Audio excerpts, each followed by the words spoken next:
Well, here we are. Episode 12. Can you believe it? Math Dancing has made it up to 12 episodes.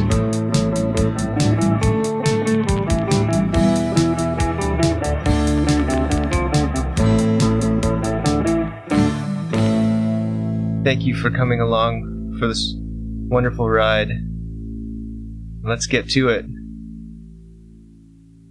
Today I wanted to talk about moose knuckle. You've probably heard of this concept. It's when a woman's wearing really tight pants and you can see her labia, or you can see the shape of them. But this phenomenon also occurs with men too. So if a guy is wearing really tight pants, like his balls can form a moose knuckle too. That's like a male moose knuckle. And it happens when his pants are really tight, right? And then the seam of his pants, they split his nutsack right down the middle, so that on each side of the seam of his pants is one nut. It's pretty funny, actually.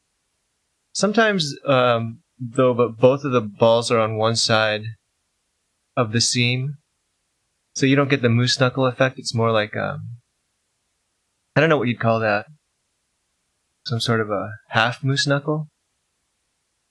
That's actually more comical than the moose knuckle. Well, no, actually, no, it's not. The moose knuckle is probably even funnier than that. But it's like, did the guy decide, like, my pants are pretty tight and I had to make a decision here. I'm going to either have them, each of my one nut on each side of the seam, or I'm going to put them both to one side. I guess he doesn't always have time to decide either. Maybe he used the bathroom somewhere, like a public bathroom. And, when he zipped his pants back up, that's just the way his balls sort of settled, And it would look weird if he, stuck his hands down his pants and, adjusted them. People would be like, what is that guy doing? Is he playing with himself over there? So he had to just keep them like that. I remember riding the subway in New York once wearing pretty tight pants, and the train was crowded, so I had to stand and hold the bar, and I was facing someone who was sitting at a bench, and I felt like it was really weird because my crotch was right at their face level, and I don't know, it just felt like my junk was in their face. They probably didn't like it very much. And I felt a little bit uncomfortable myself. I wore pretty tight pants back then. I don't wear as tight of pants anymore, because they're not that comfortable. They do look pretty cool sometimes, depending on the situation, but for the most part I don't wear them that much. Because, also when I skateboard, wearing tight pants is kind of restrictive. In the early 2000s to mid 2000s, a lot of even skaters were wearing really, really tight pants. And they were, I don't know, it's kind of amazing to think back on that era of skateboarding. How are they doing all those tricks in such tight pants, Doing big stairs and handrails and things. I guess if you got enough adrenaline flowing through you, your tight pants aren't going to hold you back. You could probably rip those things right in two, And you got that much adrenaline pumping through your body because you're about to try something really scary. But anyway, yeah, I think baggier pants are easier for skating in general. They don't have to be huge in the 90s when the skaters wore gigantic goofy boy pants. But somewhere in the middle is nice for me, I think. A nice middle ground there with the tightness. Have you guys heard of the paleo diet? I think it's when people try to, replicate what the cavemen eat, or what cave people ate. So they eat just mostly meat and wild berries and fish and things like that. But I think if you were to do a real caveman diet, I don't think you would be eating steaks and wild salmon and blueberries and blackberries and things like that. I bet the food was way worse than that. I bet they had to eat pretty much whatever they could find. Like, I bet you they were eating like worms. Like, they probably had to resort to eating shit sometimes, like animal shit. They're probably just eating random grass, trying to figure out which plants are going to kill them or not. I think this paleo diet kind of romanticizes what the cavemen were actually living like and eating. You know, they probably had to like flip over a rock and then they'd find a salamander or a newt or something. And then they'd have to just probably kill it with their bare hands and eat it, or like grill it and then eat it. I don't think they were going to Whole Foods and buying like a nice, Wagyu steak or something, and a nice carton of raspberries, and fresh coho salmon from Alaska or something. I think the caveman diet was way gnarlier than that. And they also probably, I don't think they were going to the gym to work out. Their workout probably came from, running away from tigers, climbing up a mountain to try to find some berries to eat. And they probably only lived to like the age of like 20. That was probably considered a really old man back then. I bet every once in a while, like the cavemen would be out hunting with their friends or something, or their family. And they just get really frustrated that they couldn't find anything and then just kill one of the members of the hunting group and eat them. I bet there was a lot of cannibalism back then. I wonder if cavemen had the time to, like masturbate. If they had the leisure time. Or if they were constantly looking for something to eat. Because food is like probably one of the most important things, right? If you don't have any food, then you can't really worry about other shit beyond that. They were probably too occupied with trying to get food and water to jerk off. Well, I guess they must have been having sex and making babies. And also, if you were a caveman, you're probably around people all the time. It's not like modern life where you're alone sometimes. There was probably always someone around, and then if you started whacking it in front of them, they'd be like, "What the fuck are you doing, man? Put that thing away." Yeah, that must have been pretty wild back then. I mean, literally wild, right? Not just wild in the modern slang sense, but it must have been really wild. Wild animals, living like a wild lifestyle. I wonder if they ever got haircuts. They'd probably have to cut their hair with like a really sharp stone or something. If they ever cut it.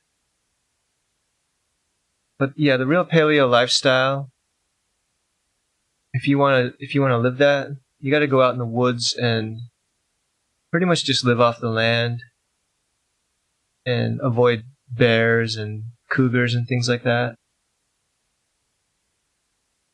And you don't get to take anything with you like modern. You don't get to take like a tent with you or any a flint or any weapons or even any equipment. Like you can't take stuff that holds water with you. You could just make stuff out of like things you find outside, like wood and leaves and things like that.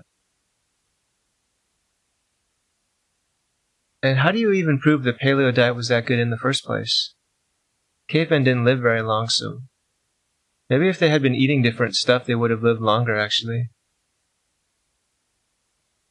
But yeah, also the berries must have been different back then. I think berries got really big and juicy after humans messed with them a little bit, like cultivated them and bred them to really be big and juicy. I think wild berries are pretty small and measly, There isn't a lot of fruit on them. So you'd probably have to eat like thousands of those things to get full. But they were pretty tasty though. People brag about pretty much every part of their body, right? Like if you ask someone what their favorite feature is of their body, you'll get all kinds of different answers, right? Some people will be like, I think I have a good nose, or I think I have a good chin, or I like my shoulders, or my legs. Or if you ask someone to describe something about another person that they think is attractive, they'll point out all kinds of things, like I like their eyebrows or their mouth. That person has nice teeth. And, so on and so forth. I think you guys get the point I'm trying to make here. And you could say that about pretty much every part of the body, I think, except the chode. I don't think I've ever heard anyone brag about their chode or say someone else's chode is really nice. And for those of you who don't know what I mean by chode, I mean the taint. Chode and taint are the same thing. But I grew up calling it a chode, so that's just what I used. But I wonder why that is. Because I think chodes can be pretty nice too. But some chodes aren't as attractive as others. But it's not something that you really hear anyone talk about. Like, wow, that person has a really nice chode. I'd love to, look at it. Or I'd like to, do something else to it, like lick it or something. And I don't think people ever really think about their chodes that much either. Like, do they wonder if it's good looking enough? Like, has anyone ever been so insecure about their chode that they decided to get cosmetic surgery to fix it because they want it to look a different way? I don't think that happens either. Chode is a pretty neglected part of the body in terms of the attention it gets. It's kind of just like a joke to everyone, really. It's the only time it really comes up in conversation is as a joke, it seems like. Maybe we could try to change this, though, so that people are more proud of their chodes and more aware of their chodes, too, and aware of what makes a good chode and what makes a bad one. Well, I don't want to say good and bad. That sounds kind of polarizing or judgmental. But maybe we could try to come up with some criteria for what makes for an attractive chode or a desirable one. I bet a chode sort of affects the way your clothes fit too, like if you have a good one or not. Or not a good one, sorry. An attractive one. Like I bet if your chode has sort of a peculiar shape to it, your pants won't fit as well, and they won't look as cool on you. So make sure to think about your chode once you're done listening to this. Just ponder it a bit. Be good for society in general. And for yourself too. You might get a real self-esteem boost after looking at it and noticing how nice it is. Or you could just ignore it and remain blissfully ignorant about chodes, including your own. But I think it should be a part of most people's, self-awareness regimen. Like, if you want to increase your self-awareness, you should know about it. I was thinking about how clowns have this reputation of being scary, right? You hear people say this often, like, oh God, I'm so afraid of clowns. If clowns come up in conversation at all, you'll almost always hear someone say that. But I wonder if that's true in other countries where clowns don't have as much of a reputation. Like outside of America, they probably don't think of clowns all the time as immediately as something that's really frightening, right? Like France has a long tradition of clowns. They have mimes and other clowns that are famous, I think.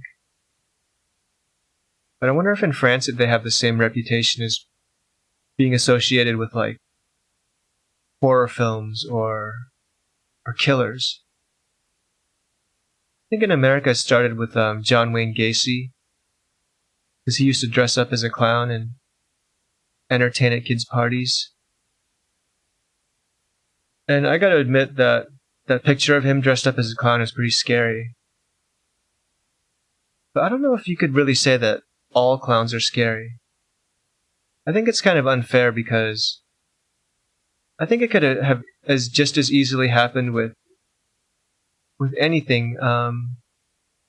What if there were all these movies about scary doctors? I mean, there are some movies like that, but when people talk about doctors, you're not going to instantly hear someone say, "Oh God, doctors scare me so badly." Like if I see someone in a white jacket or in scrubs, I immediately freak out. I think it happened in America because of all the horror movies like It and Killer Clowns from Outer Space. And just, I'm sure there are others. There are lots of American horror films. And they just came to be associated with killers and things like that. But if you think about what a clown actually is, they're supposed to be funny. They're supposed to just entertain you. They blow up balloons and make animals and do stupid jokes and gags. I think most of the time they're just pretty goofy looking, to be honest. I don't think they're that scary. And the scariness factor just comes from our associations of them with horror movies and serial killers. Yeah, you could even do like a genre of scary panda bears, right? And then people would probably become afraid of pandas, even though they're probably one of the cutest animals out there. So I came to the conclusion that clowns are not scary, actually. And I'm actually kind of sick of fucking hearing about it, too. So next time clowns come up in a conversation, I'd like to really suggest that you don't talk about how scary they are. It's just, it's kind of a meme or a trend, a trendy thing to talk about. And I never want to hear about how clowns are scary again. Because they're actually not. So, here's the suggestion I'd like to make. Let's change our relationship with clowns and think of them more as entertainers. Because that's what they are. We need to change this aspect of the clown reputation in America. Probably other countries too. I'm pretty sure it's probably spread to other places. And maybe we could form some sort of a clown anti-defamation league or something like that. Or maybe the Anti-Defamation League should advocate for clowns because I think that's an overlooked group. It's unfairly stigmatized. Anyway, that's all I have to say about clowns. For now, at least. See you later.